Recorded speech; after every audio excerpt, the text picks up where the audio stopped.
This is Dan Dix here reporting for Press for Truth. And today, my friends, we're going to be talking a little bit, not so much about the things that you're not supposed to talk about, but more so how you can talk about certain things if you want to. So, for example, we all know that in certain social situations, you're not supposed to talk about politics and religion, right? Especially if you're meeting somebody new, you don't want to offend anybody.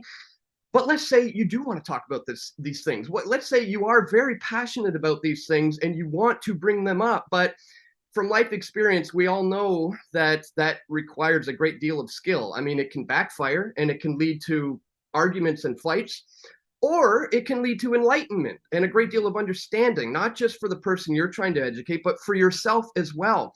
And that's what comes about with proper communication skills. So joining me on the line right now to help us to talk about all of this is my good friend, Benny Wills. BennyWills.com is the website. Thank you so much for joining us, Benny. Now, viewers of this channel, I'm sure are already familiar with your work. I've interviewed you a number of times talking about how you've brought comedy to the table when it comes to trying to introduce certain ideas. And since then, you've really developed on that. You've created, essentially worked this into a craft, a workshop, a course essentially, which teaches people how to do these things. And I want to talk about that. We'll get into that. The course is called Parrhesia. But before we do, Benny, you and I go back a long time. We've shared a lot of main stages together, whether we've been, doing public speaking together, or sometimes you've hosted certain events that I've been a public speaker at. And for me personally, public speaking was the biggest thing that I feared the most when it came to, what I do here at Press for Truth. And that was a legitimate, terrifying fear that I had to get over. And I'm sure you had to get over that as well. So maybe we could start off with that, because I'm pretty sure this is probably the biggest fear most people have. And it's something that once you do overcome that, you can gain the confidence that will then lead to what we're going to discuss and better being able to communicate in general. So how did you get over the fear of public speaking, and did that add to your confidence in being able to properly communicate with people in general? Oh man, I'm actually really glad you led with that, because yes, absolutely. Public speaking and honing my craft at that, my skill at that is how I became a good communicator in general, really. I was a lifetime performer. I started performing at age 4. I spent most of my life on stage, so it's pretty second nature at this point. But yeah, that's like what got me into, that's what first opened the door for me to helping people communicate, was my skill at public speaking, because it is a skill and it is something, like you just said. I mean, most people are afraid of speaking in front of a crowd. And even me, after doing it for, 30 plus years now, I still get nervous. So it's okay to be nervous when you're going into it. It's really about how to handle those nerves and not let them overwhelm you or keep you from, doing the thing you set out to do. Right. But yeah, I mean, most people's number one fear in life is speaking in front of a crowd, which boggles my mind, but it is reality. And yeah, I have so many tools to help people not conquer that fear, because I don't think conquering fear is the goal. It's taming fear and like managing fear to help you become not only overcome it, but to become an interesting and charismatic speaker that people remember. I'm really good at helping people through that.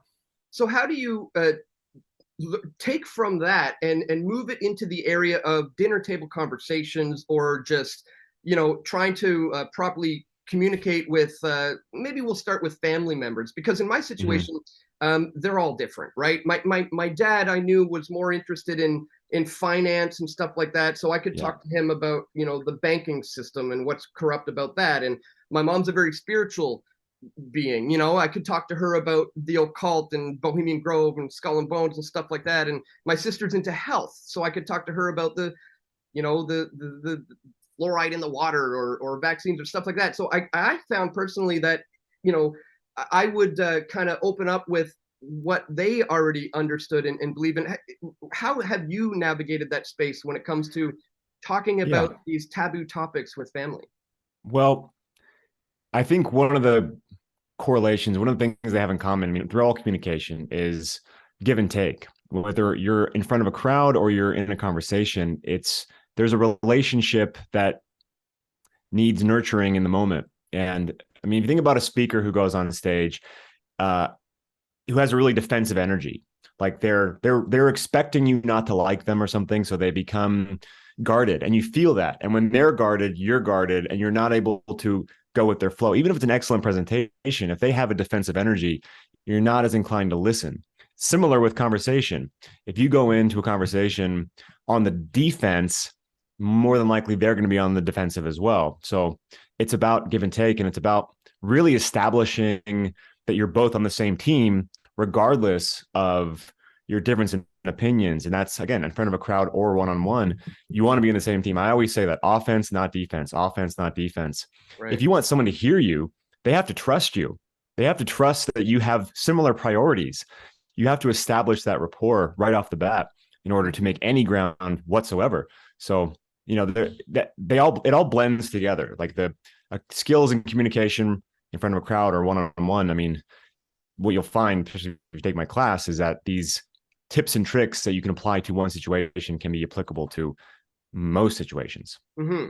And it's two-sided, because obviously listening to that other person is a huge part of this skill, right? Maybe we could talk a little bit about that, the importance of actually, not just waiting to make your point, but Yes. actually listening to the other person. How important would you say that is? Well, I mean, yeah, listening is probably the most important aspect, so that you are genuinely responding to what you're hearing. And when someone feels heard, they feel respected, and they're more likely to hear what you have to say in return. Um, something, if you think about it, like if you remember conversations you've had, you don't remember word for word what you said or what the other person said. But what you do remember is how you felt in the moment. You remember what you felt from that person, and you remember what you felt towards that person. So I think it's really important to be in control of your energetic state when you are in any situation, whether it's a confrontation or a conversation or, I guess, a presentation. But yeah, I mean, listening is fundamental. Asking questions is fundamental. There's basic things that are like almost obvious, but they're not always easy to implement. I think these are things that a lot of people struggle with out there, and they don't even know that they need help with this, or that there is a way to get better at these things. And you've developed literally a workshop, or a course, Parrhesia. Let's talk a little bit about that. Where does, first of all, the whole concept come from? What is Parrhesia? What does the word mean? Yeah, it's a great word that's been lost from our vocabulary. It literally means freedom of speech, to speak freely or boldly. And Parrhesia implies speaking truth to power. So I love this word. It's not a surprise that it's sort of been lost from our modern day verbiage. But I created this course because I really wanted to help people communicate better. I wanted to help fight through the division that's becoming, well, worse than I've ever seen it. What happened in 2020 really like drew a thick line in the sand, where you're basically like picking your team, and your team you have to share all the same points of view and all the same opinions. And if you don't, then we can't talk to each other anymore. Or worse, you're the worst person possible because you're so full of hate, all this nonsense, which is all there to just divide us, to conquer us. So we're not taught how to communicate well. I mean, we're not taught a lot about anything really in the mainstream, but we're not taught how to talk to each other. We're not taught how to communicate effectively. So I was racking my brain in 2020 thinking, how can I help? That's beyond just offering up comedy or poetry or anything I was doing, but how can I actually help? And I started thinking about what I'm good at and what I've been able to get better at in the last 20 years, being a conspiracy theorist. And everything I do revolves around communication. I mean, I was creating Joy Camp videos, comedy videos, to help relay messages of truth, but in a funny way. I was writing poetry to help distill my thoughts so that I could, really precisely explain something in a way that felt good to listen to. So everything I do is about communication. And then in my everyday life, I'm always trying to find ways to help people think outside of their own programming. And that takes like finesse, and it takes practice, and it takes patience. So when I was thinking about all these things, I thought, okay, this could be the way I can help people through communication. And it's really taken off. So I've been doing it for almost 2 years now, and it's blossomed beyond what I envisioned. which is Mhm. great. And now I'm super passionate about it because the results are spectacular. I mean, people are emailing me all the time, graduates of the course, thanking me for helping them heal relationships with their parents, with their children, with their siblings, with their coworkers. Yeah, or it's helping them create artistic works and have them have better outlets for their thoughts and ideas. And yeah, it's been a really symbiotic experience, and it's been awesome. That's fantastic. And I know there are three tiers to the course, and we'll get into that. But before we do, I mean, is there ever a time when you just have to agree to disagree? Because I mean, it seems that we all attempt to enlighten our family members, our friends, people that we're passionate about certain topics with, but there does seem to be a time and place every now and then to disagree and try to maintain a friendly relationship, even though you can't really break that barrier of Yes. trying to educate that person. When is there a time and place for that?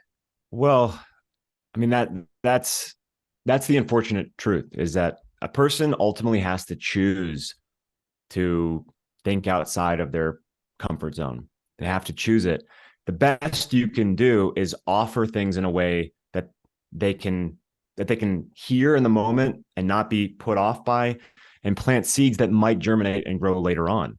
I mean, this happened. I don't know what it's something like for you, but I'm assuming you've had a similar experience in certain ways where you'll have people come to you years later and say, gosh, I used to think you were crazy when you talked about this thing, but dang it, you were right. Right. Like that has happened. No, it doesn't happen often, as often as I would like, but it does happen. You never know when someone's activation point will occur. So it's best not to write anyone off. And I Right. think that it's too easy to get so frustrated in the moment because someone's not listening to what you're saying and not changing their mind in real time, that you just write them off and that's it. And then they're writing you off and you're angry at each other, but you're hurt because you still love them. And it creates all this emotional hurt. But you can handle these moments better, and you can still, I firmly believe you can still be friends with people and maintain relationships with those you love in spite of differing opinions. And again, if you keep your cool and you're consistent, you never know, they might switch on at any Right. moment. I love that part about planting seeds because you don't necessarily know what it's going to sprout into, and it's probably better if they feel like they've come to the realization on their own, right? Like as if you're just kind of showing Exactly. them, but then they have Yep. to feel like they've discovered it for themselves, right? Rather than being told by Right. you, right? You have to work around their ego. Right. We have this weird thing where we don't like someone teaching us in real time. Like we don't want to be seen as ignorant, as dumb, as uninformed, unintelligent. So we have to work around that other people. They don't want you to be their teacher.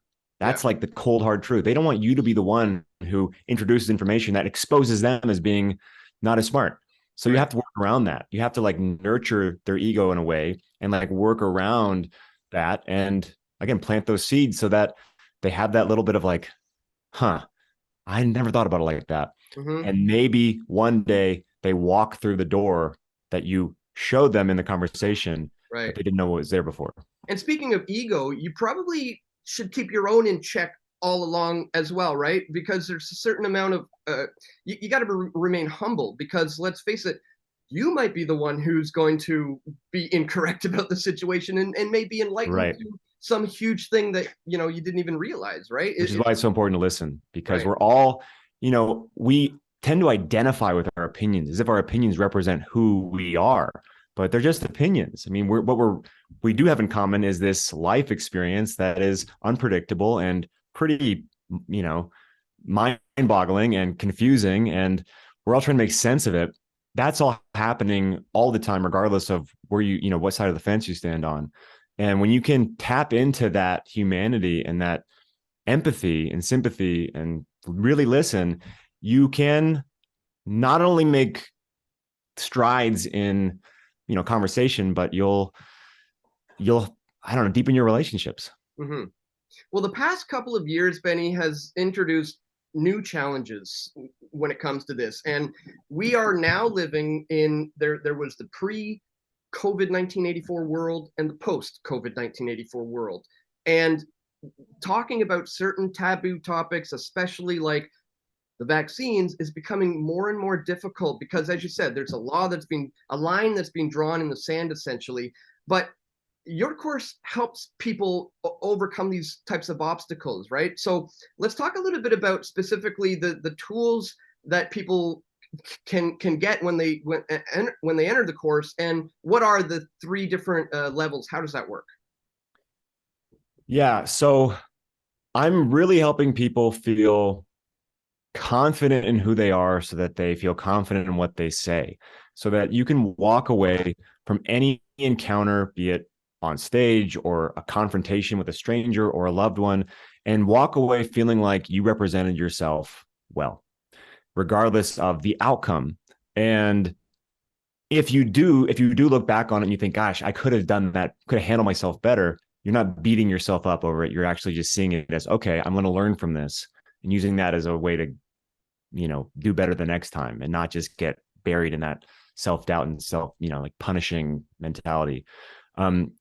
And with the course, I really go from the outside in. So I start with public speaking. I start with, how do you handle yourself on stage? How do you overcome yourself to not only present on stage, but do it with charisma so that people are wanting to hear what you have to say? And then from there, I really just distill it down. I go from how to speak to 1,000 people to how to speak to one person. And whether that's, with the clerk at the grocery store or with your mom or your wife, and then from there, I move into, how do you communicate through a creative expression? Because I firmly believe we are created beings and we are meant to create. And we all have an infinite amount of masterpieces inside of us that we don't tap into because we are full of self-doubt and we feel like we're not worth it, or we don't have enough skills. We haven't put in enough time. People won't be interested. People won't like it. What's the point? I'm not doing anything new. We have all this self-defeating attitude towards ourselves. So I like help people get rid of that so they can express themselves more freely.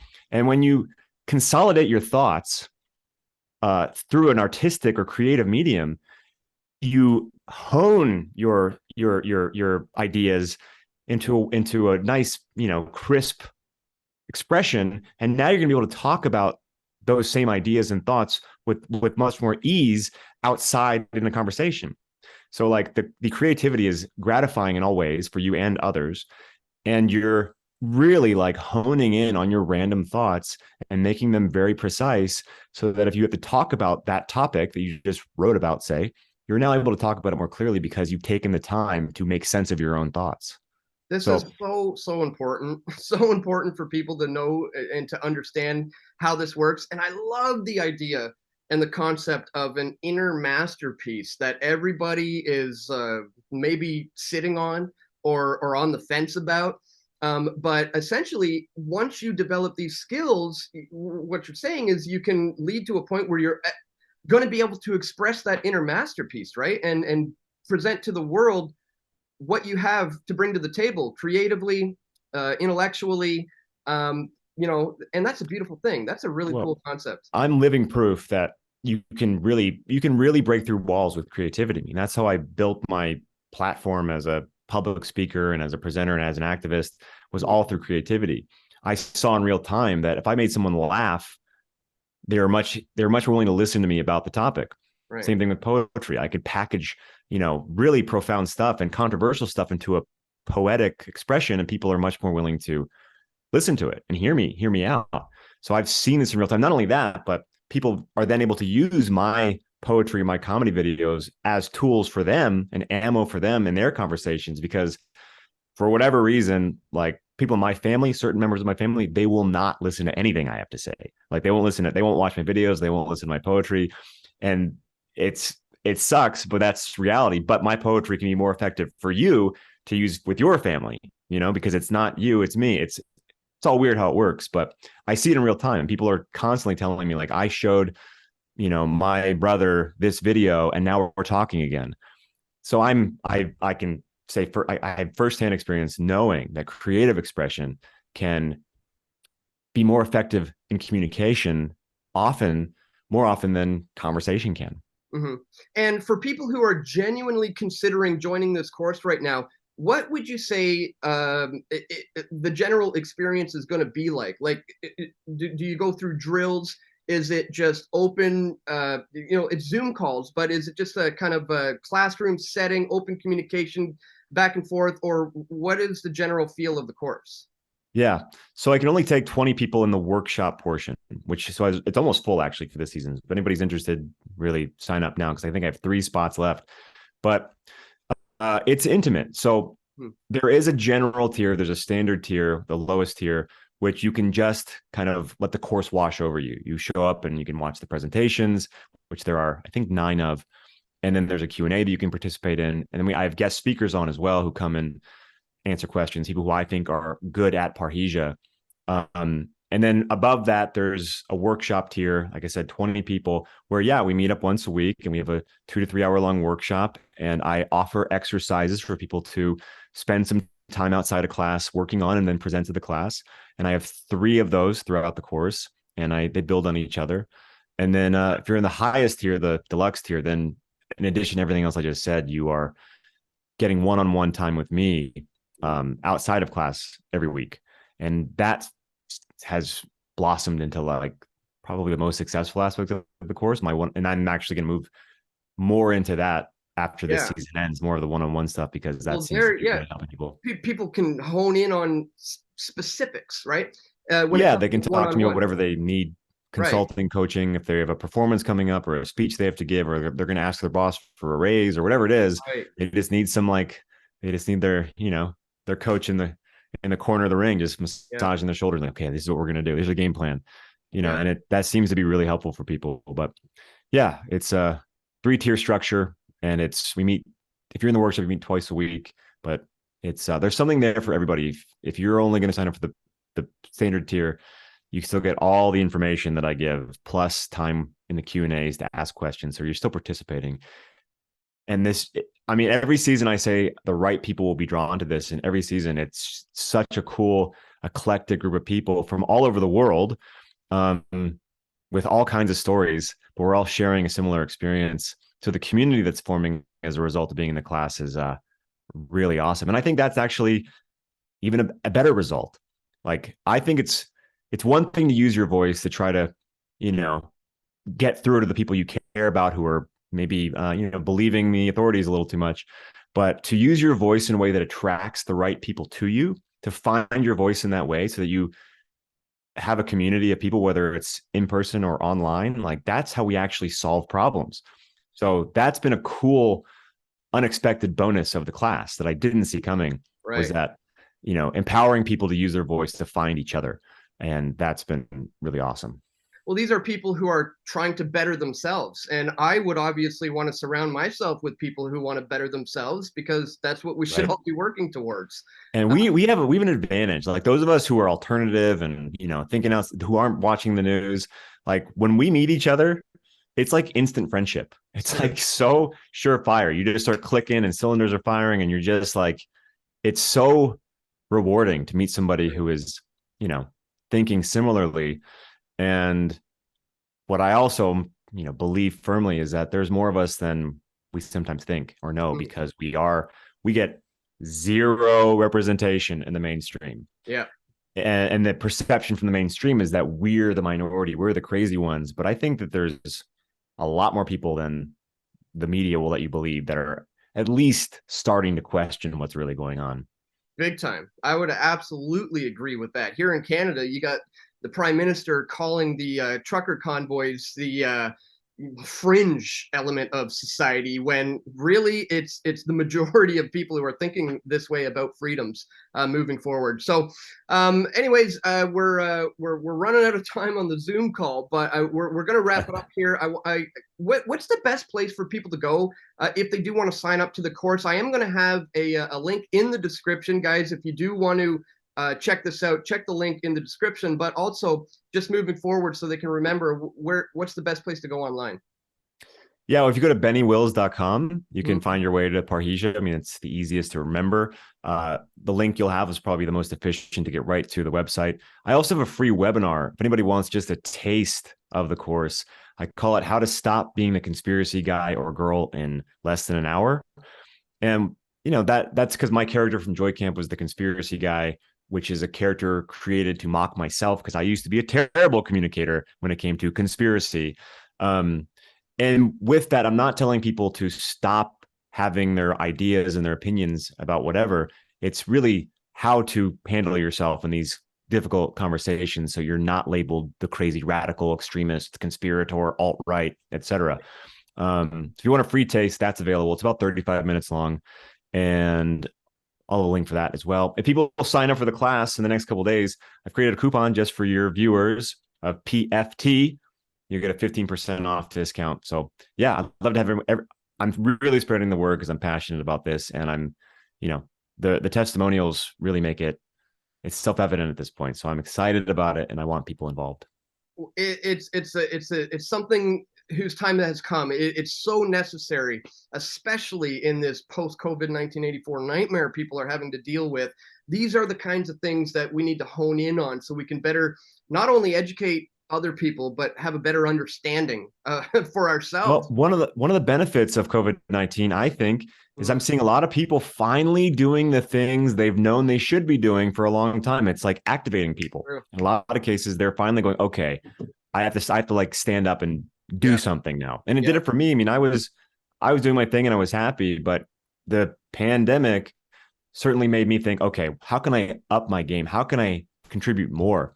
And that's everywhere. More people are being self-sustaining, more people are like, retreating from the system and making sure that making the system obsolete. And that's ultimately how we win. So that is like, pro and con. Pro, people are doing things finally after being complacent for a really long time. Yeah, true. That's the plus side of all of this, is that people are waking up to the true seriousness of the situation, understanding they can't be reliant on the government, can't be reliant on the banks, or even the grocery stores for that matter, and have learned, to take the responsibility onto themselves. And again, this all comes down to, once you learn this, you got to lead by example, and then properly communicate these things so that we can lead to a better place for everyone. So I'm really, really, really thankful that you've designed and developed this workshop, this course for people. It's something that's so important in today's day and age when it comes to communicating these important things. So I want to thank you again. I want to encourage everybody to check out the links in the description below. He's got that free webinar. You can just check it out, get a taste of it. And then you can also go to the PFT affiliate link and get yourself 15% off. Highly encourage you guys to check it out. Once again, Benny, thanks so much for taking the time today to break this all down for us, man. Hey, thanks, Dan. It's been too long. It's great to talk to you. Yeah, for sure. Well, we'll talk again soon, and maybe it'd be cool to hear some reviews of people who signed up to the course based on this video. So that would be awesome. Wouldn't it? Let's do it. Yeah, let's do it. All right, man. Take care. Cool. Take care. We all want truth.